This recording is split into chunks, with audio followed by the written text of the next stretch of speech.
Olá, queridos amigos. Estou aqui muito rápido, falando muito rápido com vocês já.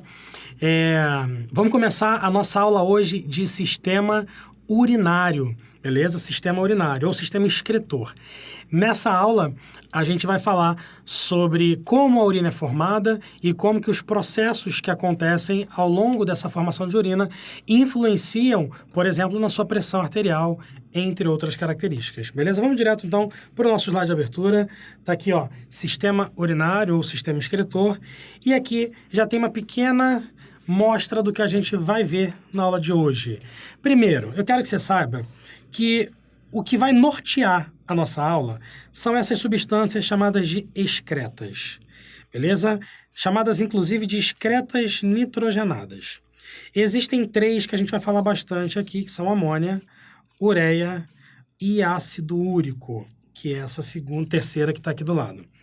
Bom, tem um desenho aqui no seu lado direito, em que encontramos um peixe, em cima dele está escrito amônia, depois a gente encontra uma zebra, em cima dela está escrito ureia, e aqui do lado a gente tem um passarinho, e está escrito do lado aqui em cima ácido úrico. Volta aqui para mim. Seguinte, galera, na aula de sistema digestório, a gente falou que o nome da produção de fezes é eliminação, né? E lá eu comentei com vocês que excreção é o nome do processo quando a gente produz, a gente faz o número 1, vai ao banheiro fazer o número 1, foi assim que eu brinquei lá na aula de sistema digestório. Quando a gente faz xixi, né? Você, eu, todo mundo, seres humanos, nós somos animais ureotélicos, porque na nossa urina existe uma quantidade de água e existe uma grande quantidade de ureia. Mas a gente também produz um pouco de amônia e produz um pouco de ácido úrico, que são aqueles três excretas que eu acabei de citar para vocês. Dependendo de qual é o excreta majoritário que o animal tem, ele será chamado de forma diferente. Por exemplo, animais que excretam majoritariamente, como as aves que você viu aqui no slide, ácido úrico, são chamados de uricotélicos. Vou escrever isso para vocês. Vai para o slide. Olha aqui, ó. Animais que excretam majoritariamente ácido úrico são chamados de uricotélicos. Animais que excretam majoritariamente a ureia, que foi o que eu falei, que é o nosso caso, somos chamados de ureotélicos, ok? E os animais que excretam majoritariamente amônia são chamados de amoniotélicos. Amoniotélicos. Show de bola. Pode voltar aqui para mim. Bom, mas Feitosa, não estou entendendo muito bem não. De onde é que vem esse negócio de amônia, esse negócio de ureia, esse negócio de ácido úrico? De onde é que surge isso? Vamos lá. Se você come um carboidrato, você vai no almoço e come um macarrão, tá? Aí você quebra o macarrão no seu sistema digestório, que a gente já viu como é que funciona. Depois, você vai ter a absorção desse macarrão, da glicose desse macarrão, no seu tubo digestório, no seu jejum no ilho. Quando esse carboidrato, esse monossacarídeo, né, chegar na sua célula, a glicose chegar na sua célula, ela vai ser quebrada dentro de um processo que a gente vai estudar depois, chamado de respiração celular. E aí você vai produzir dois metabólitos. Você produz água e gás carbônico. O gás carbônico você vai jogar para fora daquele jeito que a gente viu na aula de sistema respiratório, que é pela hematose, através do sangue e tudo mais. A água, ela vai ficar dentro de você e pode, se for o caso, ser eliminada na sua urina. Pode. Então, o carboidrato não tem problemas nenhum, ou não gera nenhum excreta nitrogenado. Os excretas nitrogenados, que a gente está falando aqui, eles são gerados quando você come proteína. Quando você digere proteína e você metaboliza proteína, ou ácidos nucleicos. Dá uma olhadinha nesse slide aqui, ó, que a gente estava. Olha aqui em cima.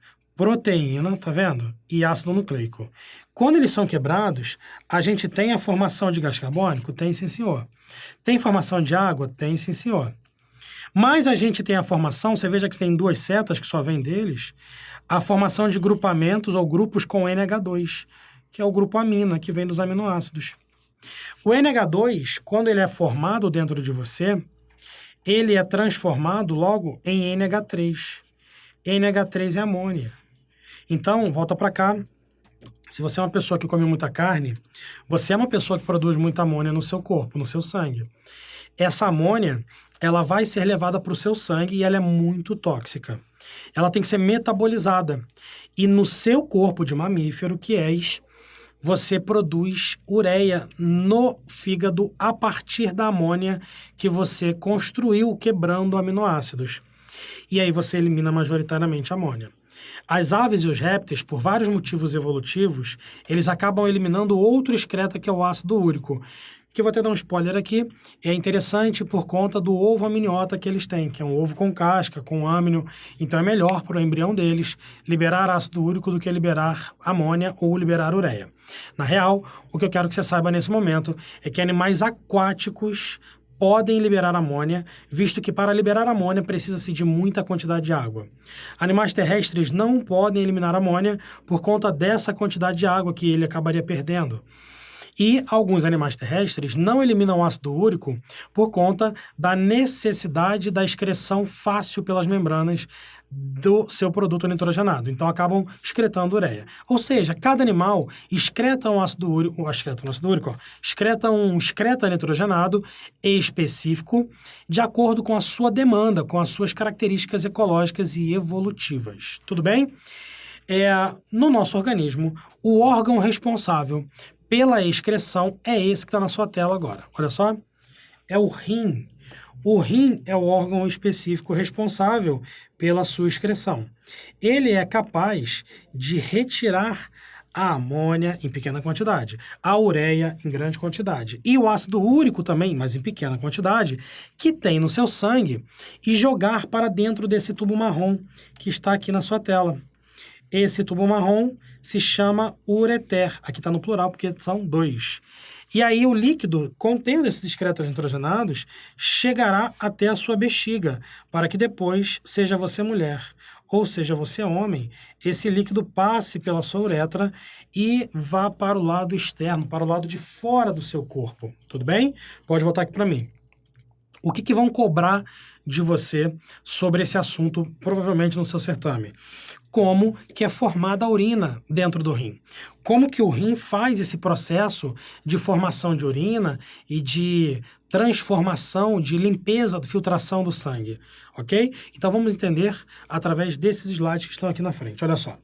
Primeiro quero que você veja o rim no maior aumento, que é o que você está vendo aqui na sua esquerda, e saiba o seguinte, dentro do seu rim existem centenas de milhares de néfrons, que é esse negócio que está aqui na sua direita, ok? Tem centenas de milhares de néfrons. Como é que funciona essa história de néfron, Feitosa? Olha só, o rim, ele tem, do jeito que eu estou fazendo aí, ó, pequenininho, um conjunto de túbulos que percorre toda a estrutura daquela parte externa do rim, quer dizer, interna, mas na periferia do rim. Isso que eu acabei de desenhar aqui, fininho, pequenininho, é um néfron. Se você olhar para o meu desenho que está ali e olhar para o desenho que já estava no slide, você vai ver que é muito semelhante. Existe um C, que é chamado de cápsula renal. Existe um tubo cheio de voltinha, que é chamado de túbulo contorcido proximal. Existe uma alça grande, chamada de alça néfrica, ou alça de Henle. Depois uma nova contorção de tubo, chamada de túbulo contorcido distal. E por último, um tubo grande que chama ducto coletor. Isso tudo que está desenhado aqui, eu fiz colocando diretamente ali no rim, para você saber onde é que fica. É claro que a minha escala está totalmente diferente, né? Aqui você veja que eu ocupei um espaço imenso para fazer um néfron só, e eu falei que são centenas de milhares que tem dentro do rim. Bom, antes de eu passar de novo para mim aqui, ó, dá uma olhadinha no slide ainda, veja que tem um vaso sanguíneo vermelhinho, representando um vaso sanguíneo arterial, ok? Uma artéria trazendo oxigênio, trazendo também até alguns nutrientes, chegando a esse rim, a esse néfron. Então, vou botar uma seta preta mostrando para você por onde que esse sangue está correndo. Depois, existe um aglomerado de vasos aqui, ó, que eu estou marcando, chamado de glomérulo de Malpighi, e aí a gente tem a saída do sangue por aqui por cima. Esse sangue depois, ele vai se transformar em sangue venoso, olha para cá, a seta aqui, e vai retornar para a avenida principal, que seria essa veia que aqui se encontra. Volta para mim agora. Bom, você viu bastante coisa, né? Fiquei um bom tempo aqui nesse slide, porque eu quero que você saiba e entenda o seguinte: o vaso sanguíneo, ele tem que levar oxigênio até o rim.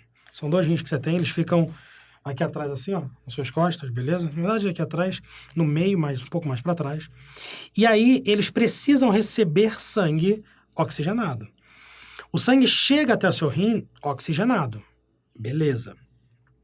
Mas ele chega também cheio de nutrientes, cheio de glicose, cheio de aminoácido, cheio de sais minerais, cheio de água, cheio de ureia, porque esse sangue também já passou pelo fígado e já pegou a tua ureia.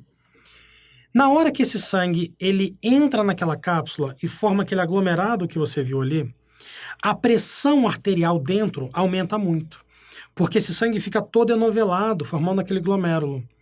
Como a pressão aumenta muito, tudo que tem sólido e pequeno dentro do vaso sanguíneo acaba extravasando, saindo daquele vaso. Volta para o slide. E aí a gente tem, olha a minha seta preta aqui, deixa eu apagar essa aqui.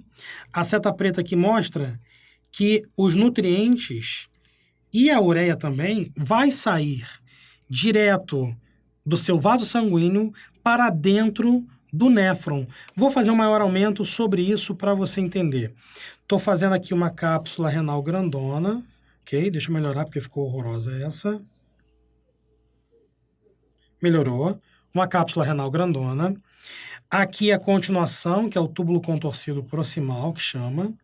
E aqui, ó, de vermelho, é o vaso sanguíneo chegando até ela, olha só. Chegou o vaso sanguíneo, se anovelou todo e saiu por cima. Ó. Tudo bem? Ó o vaso sanguíneo e saiu por cima. Cara, na hora que esse vaso chega ali, vou fazer de verde aqui, hein? Tudo que tem dentro e fica super pressionado por conta da pressão hidrostática, olha a seta agora verde aqui, ó, extravasa para dentro do néfron. Tá vendo aqui o que aconteceu?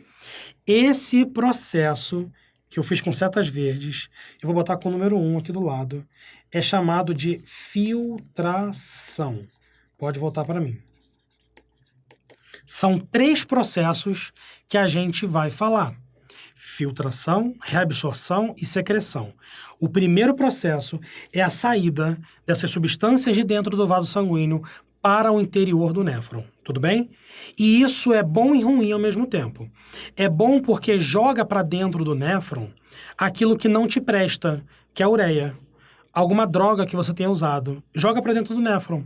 Mas joga também a parte ruim, joga glicose, joga sal, sais minerais, joga aminoácido. Você perde esses nutrientes que você acabou de absorver no intestino. Então você vai ter que fazer o processo de número 2, que é a reabsorção, que é o retorno dessas substâncias para dentro do seu vaso sanguíneo, para que você não perca para a sua urina. Imagina, você come um macarrão gostoso, né, com molho Alfredo, ou então aquele que carbonara, e aí, cara, toda a glicose dessa comida vai sair na tua urina, você vai ter glicosúria, a formação de muita glicose na sua urina, não é interessante. Então, a gente precisa reabsorver, volta para o slide. Na hora que esse sangue, ele continua o caminho dele, lá em cima no meu desenho, ele continua o caminho dele, passando por toda a estrutura daquele néfron. Você observe que aqui do lado isso está acontecendo, tá vendo o desenho mais detalhado? Esse sangue absorverá, por transporte ativo, as substâncias que passaram para dentro, elas retornarão para o interior do vaso sanguíneo. Olha aí o que eu fiz. Retornarão por transporte ativo para dentro do vaso sanguíneo. Isso é chamado de reabsorção. Então, volta para mim. Observe você que nós temos mecanismos especiais e específicos para não deixar você perder os nutrientes para a sua urina.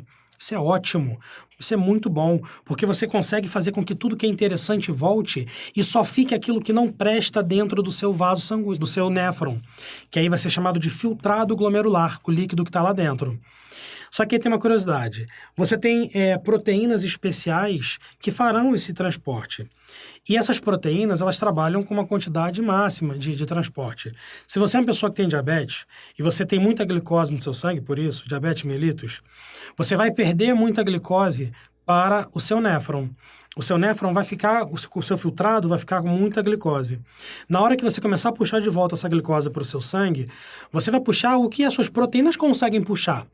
E ainda vai sobrar glicose dentro do seu néfron, no filtrado.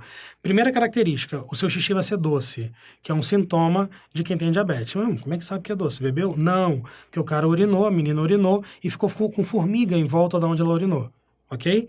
E segunda característica, como fica com muito soluto dentro do seu néfron, isso dificulta a reabsorção de água que vai acontecer nas outras partes que eu vou falar agora. Então, uma pessoa que tem diabetes mellitus acaba fazendo muito xixi e xixi doce. Pegou? Duas características que podem aparecer também no seu certame. Vamos voltar para o slide. Olha só. Na descida, tá aqui, ó. Na alça néfrica, estou fazendo a alça aqui, tá vendo aqui embaixo? Na alça néfrica, na descida, nós teremos reabsorção também de substâncias. E a principal substância que a gente vai reabsorver lá de dentro do néfron para o vaso sanguíneo, estou fazendo aqui, ó, com setas verdes também representando essa reabsorção.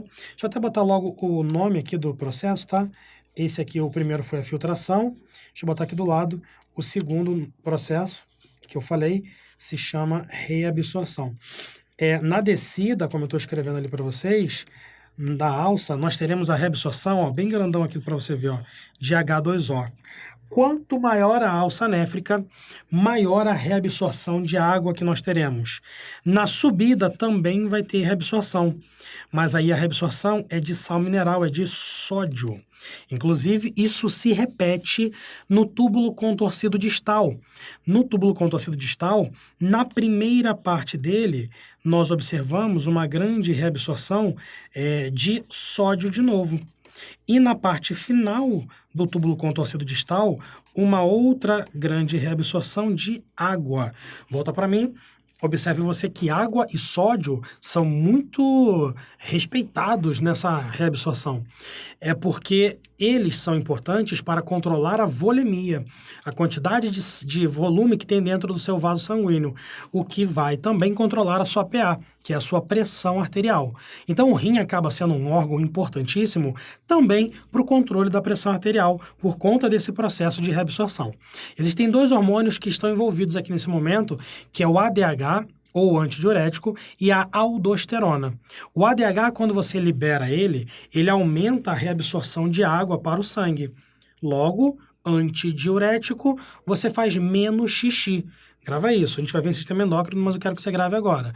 Quanto mais ADH, menos xixi você faz. E o outro é a aldosterona, que é um mineralocorticoide que controla a reabsorção de sódio. Quanto mais aldosterona a gente libera, mais sódio a gente puxa para o nosso sangue. Não tem tanto sódio na urina porque a gente puxa, né, para o nosso sangue. E aí tem uma consequência secundária. Quando você puxa sódio, a água vem atrás por osmose, porque o sódio é um íon que puxa muita água para onde ele vai. Então, você também consegue controlar a sua pressão arterial com a liberação de aldosterona, ok? Muito bom saber disso. Porque a gente falou dos dois processos que acontecem no rim. Agora falta o terceiro. Vamos para o slide. Eu vou escrever aqui o nome dele na nossa listinha da esquerda, que é a secreção. Número 3, processo de secreção. Como é que é esse processo, Feitosa? Eu vou fazer de outra cor aqui, tá? Vou fazer de roxo. Porque pode acontecer de ter algumas drogas, ou substâncias tóxicas no seu sangue que não foram filtradas e ficariam no seu sangue causando problemas para vocês. Pode acontecer dessas substâncias danosas ficarem dentro do seu sangue e no túbulo contorcido distal nós teremos a eliminação delas de forma ativa para dentro do néfron. Então, é como se saísse do seu sangue, que está aqui pintado de roxo, e fosse, olha a seta roxa, para dentro do néfron. Para dentro do néfron. Então, volta aqui para mim. é uma forma do seu corpo expulsar aquilo que não te presta para dentro do néfron para jogar na sua urina. É por isso que a gente consegue fazer exames antidopings através da análise de urina dos atletas. Porque se ele usou alguma droga específica, isso será encontrado na urina dele. Beleza? Então, só para a gente terminar, dá uma olhadinha nesse slide aí, só para você ver aquela cápsula renal bonita que eu fiz ali, desenhada para você. Olha, ela também tem aqui sendo mostrado, ó. Essa é a cápsula renal. Aqui a gente tem o glomérulo, que são os vasos sanguíneos totalmente ramificados, tá vendo? Vermelhinho. Quando acontece a passagem das substâncias, né, que eu fiz de verde, sai daqui de dentro, olha só, e vem para dentro dessa região da cápsula, para depois seguir para o túbulo contorcido proximal, a alça néfrica que a gente viu, e etc. Continuando, no nosso slide, a gente tem a bexiga. A bexiga é o órgão que vai receber aquela urina, que deverá ter dentro dela, principalmente na urina, tá? Água e ureia. Deve ter outras coisas também, um pouco de sais, talvez até um pouco de glicose, se você tem um descontrole, um desbalanço, mas o que a gente espera encontrar é mesmo água e ureia, que é uma urina que tem as substâncias corretas. A sua bexiga ela vai se dilatar conforme você vai acumulando água nela e depois, através do controle do esfíncter, que é esse músculo que se encontra aqui na base da bexiga, você consegue fazer a urina descer de acordo com a sua vontade para fora do seu corpo. Aqui, no último slide da aula de hoje, a gente tem um exame de imagem, né? A tomografia, mostrando o rim de um professor nosso do Estratégia, hein? Olha só, hein? Caraca, não vou falar quem é, mas é de um professor nosso. E nós temos, ele marcou aqui pra gente ver, uma bolinha branca dentro do rim dele, tá vendo aqui? Aqui uma outra imagem. Volta pra mim. São cálculos renais causados porque não estava bebendo água suficientemente. Não sou eu. E aí o que acontece, o que aconteceu com esse professor? Precisou expelir esses cálculos renais, assim como qualquer pessoa que tenha cálculos renais. São pequenos aglomerados de sais, de ácido úrico principalmente, que vão se organizando e formam pedras. E essas pedras ficam presas num tubo que era para passar só líquido. Por isso que a dor é muito grande quando você precisa expelir uma pedra dessa, porque vai ter que sair pela sua uretra. Beleza? A gente colocou isso aqui porque tem a ver com a aula de hoje, né? E para lembrar você, beba água. Hidrate-se, principalmente durante a prova. Tudo bem? Então, queridos, isso era o que a gente precisava ver sobre o sistema excretor, ok? Até a nossa próxima aula dentro do bloco de fisiologia. Um grande abraço. Tchau, tchau.